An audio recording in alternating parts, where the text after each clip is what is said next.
پاکستان تحریک انصاف کے لیڈرشپ کو سزا دلوانے کے لیے وہاں جاتے ہیں، اور یہ نظام اور یہ عدالتیں اس وقت صرف اور صرف ایک کام کرتی ہوئی نظر آ رہی ہیں۔ ان کا بنیادی کام انصاف کی فراہمی ہے، لیکن یہ رات کو 10 بجے تک عدالتیں لگا کر یہ میک شور کر رہے ہیں کہ انصاف کا قتل ہو سکے، اور تحریک انصاف کے تمام وہ ورکرز، معصوم ورکرز جن کا کوئی قصور نہیں ہے، جنہوں نے اپنا بنیادی حق استعمال کیا تھا، جو کہ پرامن تھے، پرامن لوگوں کو سزا دینے کے لیے اور تحریک انصاف کو مثال بنانے کے لیے یہ تمام کیسز قائم کیے گئے۔ اب آپ نے دیکھا کہ یہ جو کیس اس وقت چل رہا ہے اس کے اندر 2 گواہوں کی جو گواہی ہے، جس طرح سے وہ لی گئی اور جس طرح کے حالات آپ کے سامنے آئے ہیں کہ آئی او کہتا ہے کہ میں جہاں پر سازش رچی گئی وہاں گیا ہی نہیں ہوں۔ اگر وہاں نہیں گئے تو آپ کو کیسے اندازہ ہو گیا کہ 2 پولیس اہلکار وہاں اندر تک چلے گئے؟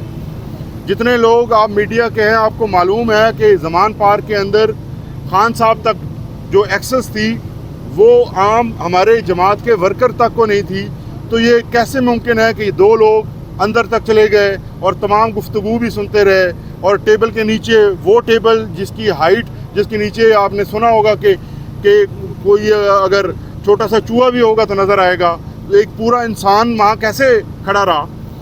اسی طرح آپ نے دیکھا کہ وہ ڈاکٹرز جنہوں نے زخمی پولیس والوں کے بیانات ریکارڈ کیے، ان کے بیانات سامنے آ رہے ہیں کہ وہ ایک تو وقت کے اس وقوعے کے بہت بعد ان کے بیان ریکارڈ ہوئے، اور ڈاکٹرز نے ان کو ایگزامن نہیں کیا، صرف ان کے بیان کے مطابق جو انہوں نے بیان دیا انہوں نے ایز اٹ از اپنے میڈیکل رپورٹ کے اندر لکھ دیا۔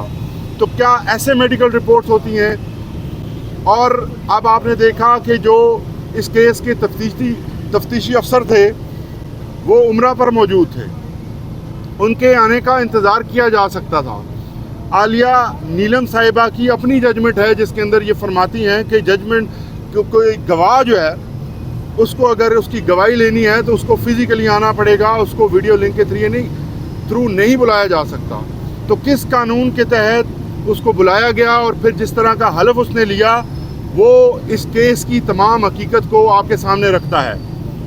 ہم صرف سوال یہ پوچھنا چاہتے ہیں کہ آج دہشت گردی کی جو عدالتیں ہیں جو بنائی اس لیے گئی تھیں کہ دہشت گردوں کو ٹرائی کیا جا سکے گا، لیکن اس کی ساری کاز لسٹ آپ اٹھا کر دیکھیں، پورے پنجاب میں جو میجورٹی آپ کی عدالتیں ہیں ان عدالتوں کی کاز لسٹ صرف تحریک انصاف کے خلاف کیسز سے بھری پڑی ہیں، جو کہ کسی بھی طرح سے انصاف نہیں ہے، جو کہ کسی بھی طرح سے آپ جسٹیفائی نہیں کر سکتے۔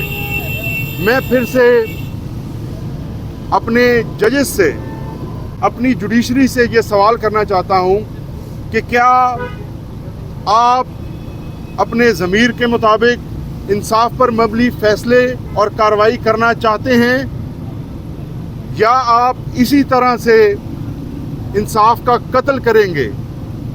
انصاف کا قتل ہو رہا ہے اور تحریک انصاف نے یہ ثابت کیا ہے کہ وہ ہر قسم کے ظلم اور بربریت اور فسطائیت کا مقابلہ کرتے ہوئے میدان میں ڈٹی ہوئی ہے، اور اس قسم کی جو کارروائیاں ہیں جیسے آپ نے دیکھا کہ پچھلے سال دسمبر کی سردیوں کے اندر اڈیالہ جیل کے اندر 12 بجے تک ٹرائلز ہوئے، میں خود ان میں شریک رہا۔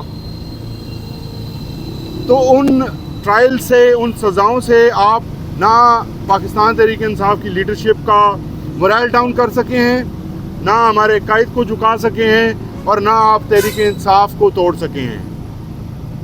میں صرف یہ کہوں گا آخری بات کہ ہماری قوم اس وقت اس قسم کی لا قانونیت کی متحمل نہیں ہو سکتی۔ ہم بطور قوم بہت آگے آ چکے ہیں، ہمیں انصاف کی ضرورت ہے۔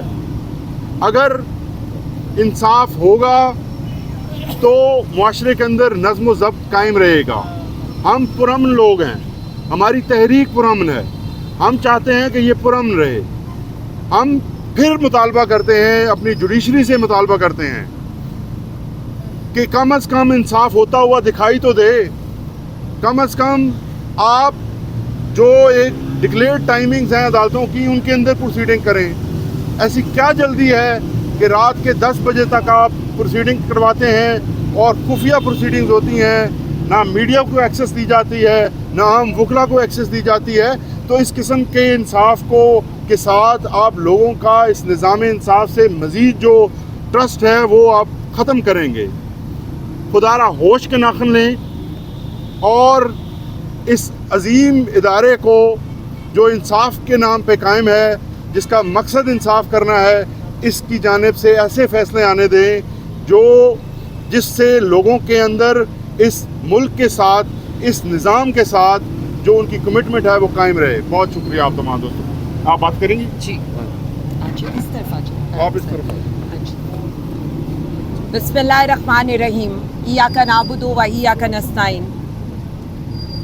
میرے پیچھے لاہور ہائی کورٹ کی عمارت ہے. یہ جو لاہور ہائی کورٹ کی عمارت ہے نا, اس کے دروازے کے آگے کھڑا ہو کر پاکستان تحریک انصاف چیف جسٹس صاحبہ, جو خود ایک عورت ہے, آپ سے انصاف طلب کرنے کھڑی ہے. بصد احترام اس قوم کی ماں ڈاکٹر یاسمین راشد, جن کا صبح میڈیکل جمع کرایا گیا تھا جیل ٹرائل میں کہ وہ بیمار ہیں اس لیے جیل ٹرائل میں نہیں آ سکتی, انصاف کے قتل عام کے لیے انہیں فوری طور پر ڈسچارج کرا کے جیل ٹرائل کے لیے لے جایا گیا, صرف اس لیے کہ ہمارے سیاسی قائدین کو سزا دی جا سکے.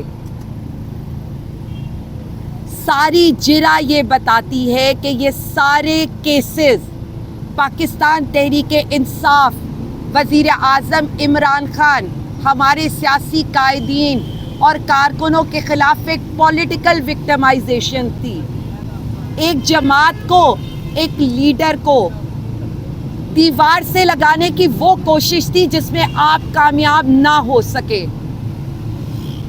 جو فسطائیت کا بازار گرم کیا گیا, جو ظلم و ستم کا بازار گرم کیا گیا, صرف ایک ان کیسز کے لیے, وہ سب کے سامنے, اور وہ آج بھی سلسلہ نہیں رک رہا.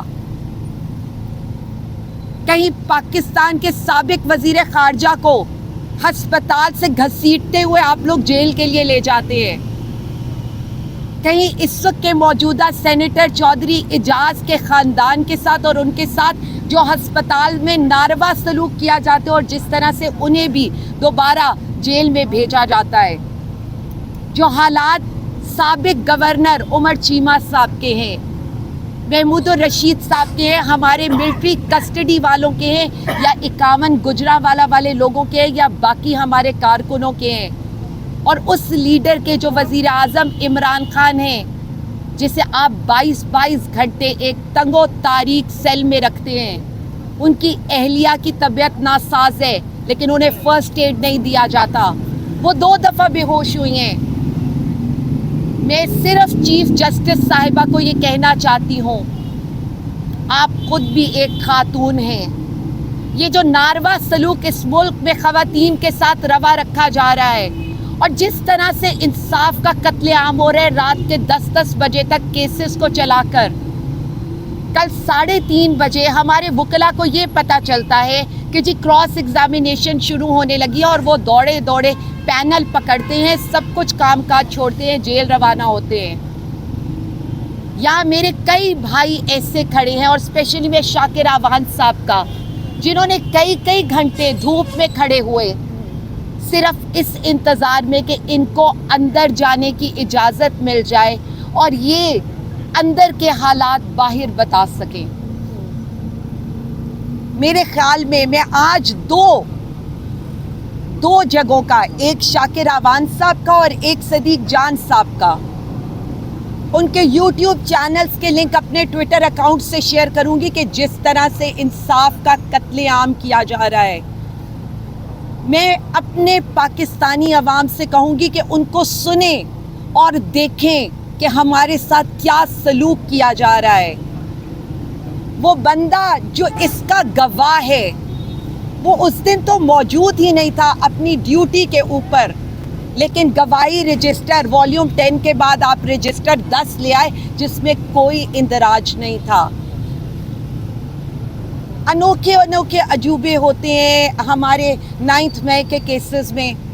مطلب پہلے سنتے تھے کہ درخواست دی جاتی ہے, اس پر ایف آئی آر درج ہوتی ہے.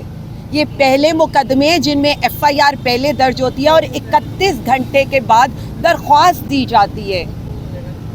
بندہ اپنی حاضری پر موجود نہیں ہے لیکن وہ سب سے بڑا مرکزی گواہ ہے. وہ بندہ کہتے ہیں میں ٹیبل کے نیچے بیٹھ کر اس ساری سازش کا پتہ کر رہا تھا, اور پتہ یہ چلتا ہے کہ اس بندے کو خان صاحب کی نہ جگہ کا پتہ ہے نہ اسے یہ پتہ ہے کہ انہوں نے کس رنگ کے کپڑے پہنے ہوئے تھے. تفتیشی یہ کہتا ہے میں تو آج تک زمان پر گیا ہی نہیں ہوں. برآمدگی کی بات ہوتی ہے تو پتہ یہ چلتا ہے کہ مہینے بعد برآمدگیاں ہوئی ہیں, اور وہ بھی گرین بیلٹ سے جن کی روز صفائیاں ہوتی ہیں. افسوس یہ نہیں ہے, افسوس یہ ہے کہ آپ انصاف کا قتل عام کر رہے ہیں. ہمارے جیسے لوگوں نے 16 ماہ کی جیل کاٹی, اف تک نہیں کی, صرف اس لیے کہ ہمیں یہ لگتا تھا کہ ہماری یہ لڑائی پاکستان, پاکستانی عوام, جمہوریت, آئین, قانون کے لیے ہے. لیکن جب ہمارے محترم ججز کو ہی یہ نظر نہیں آ رہا کہ ان کو جس چیز کے لیے اس منصب پر بٹھایا گیا ہے اس کے وقار کا قتل ہو رہا ہے, انصاف کا قتل ہو رہا ہے, آئین کا قتل ہو رہا ہے.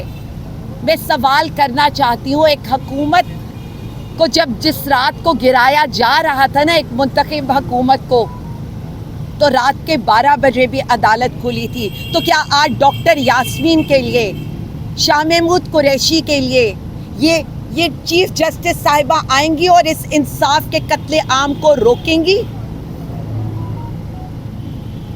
ہم آج بھی آپ کی طرف دیکھتے ہیں, ہم آج بھی آپ کو معزز عدلیہ کہہ کر پکارتے ہیں, آج بھی ہم یہ کہتے ہیں کیونکہ ہمیں یہ لگتا ہے کہ شاید کبھی تو آپ کو یہ بات سمجھ میں آئے گی کہ آپ کو بھی اپنی آزادی کے لیے نکلنا چاہیے. آپ کو بھی اپنے اس ہائی کورٹ, سپریم کورٹ کے وقار کے لیے نکلنا چاہیے. ایک وزیر اعظم خان اور تحریک انصاف نے اکیلا ٹھیکہ نہیں اٹھایا ہوا کہ بلڈوز بھی ہمیں کیا جائے, انصاف کا قتل عام بھی ہمیں کیا جائے. پھر بھی ہم آپ کے ساتھ کھڑے ہوتے ہیں آپ کو طاقتور کرنے کے لیے. لیکن افسوس یہ ہوتا ہے کہ جو ججز اپنے کولیگز کو انصاف نہیں دے سکے وہ ہمارے جیسے عام لوگوں کو کیا انصاف دیں گے؟ ذرا سوچئے گا ضرور. اقتدار میں بیٹھے ہوئے وہ لوگ, انصاف کے منصب پر بیٹھے ہوئے وہ لوگ, ہم تو سہ رہے ہیں. یہ وقت تو سب پر آنا ہے. جب آپ پر آئے گا تو پھر قطر مت بھاگیے گا, پھر جدہ مت بھاگیے گا, پھر لندن مت بھاگیے گا. پھر اس دفعہ ہم نے کسی کو کہیں جانے نہیں دینا, کیونکہ اب اسی طرح ہے. اگر ہمارے 10 کارکنوں کی جان گئی ہے, ہمارے لیڈران کے ساتھ یہ سلوک ہو رہا ہے, میں نے بار بار کہا تھا میں اپنے پہ کیا ہوا معاف کروں گی, اپنے کارکنوں کے ساتھ کیا ہوا کچھ معاف نہیں کروں گی. تو میں آج بھی کہتی ہوں خدا را اب اس سلسلے کو بند کرے, خدا را ان جیلوں کے دروازے کھولیں, کیونکہ جو لوگ وہاں بند ہیں وہ بے گناہ ہیں. ان کی سزا ایک ہی ہے, تحریک انصاف اور وزیر اعظم عمران خان صاحب کے ساتھ کھڑا ہونا, اور وہ ڈٹے ہوئے ہیں. وزیر اعظم عمران خان صاحب اپنی عوام کے لیے ڈٹے ہوئے ہیں. ہم نے اپنے مقصد سے پیچھے نہیں ہٹنا, لیکن پاکستان کے بارے میں سوچیں, عدل کے بارے میں سوچیں, نہیں تو ان عدالتوں کو تالے لگا دیں. یہ جو یہاں پر آپ نے یہ جو ترازو پکڑے ہوئے نا, انہیں توڑ دیں. کیونکہ اگر آپ اپنے عہدے سے انصاف نہیں کر سکتے تو بصد احترام یہ مقبرے ہوں گے، ان کو کوئی ہائی کورٹ یا سپریم کورٹ کے نام سے یاد نہیں کرے گا۔ باقی میں صرف اتنا کہوں گی کہ ہم پھر بھی آئین اور قانونی طور پر پرامن رہ کر اپنی جدوجہد جاری رکھیں گے اور آخری دم تک جاری رکھیں گے، لیکن یہ جو فیصلے ہو رہے ہیں یہ تاریخ میں سیاہ طور پر لکھے جائیں گے۔ یہ جو ظلم و ستم ہو رہا ہے دنیا بھول جائے گی اور دنیا یہ یاد رکھے گی کہ ایک پارٹی ایک لیڈر کے ساتھ آپ نے کیا کیا۔ ہمارے جیسے لوگ تو آپ جو مرضی کریں، جتنی مرضی ATAs لگائیں، میوٹنی لگائیں، بغاوت لگائیں، پھر بھی پاکستان کا پرچم اٹھا کر پاکستان زندہ باد کا نعرہ لگائیں گے اور اپنے عوام اور پاکستان کی لڑائی لڑتے رہیں گے۔ بہت شکریہ۔ پاکستان زندہ باد، عمران خان زندہ باد۔ چلیں بہت شکریہ۔ آپ کو پتہ ہے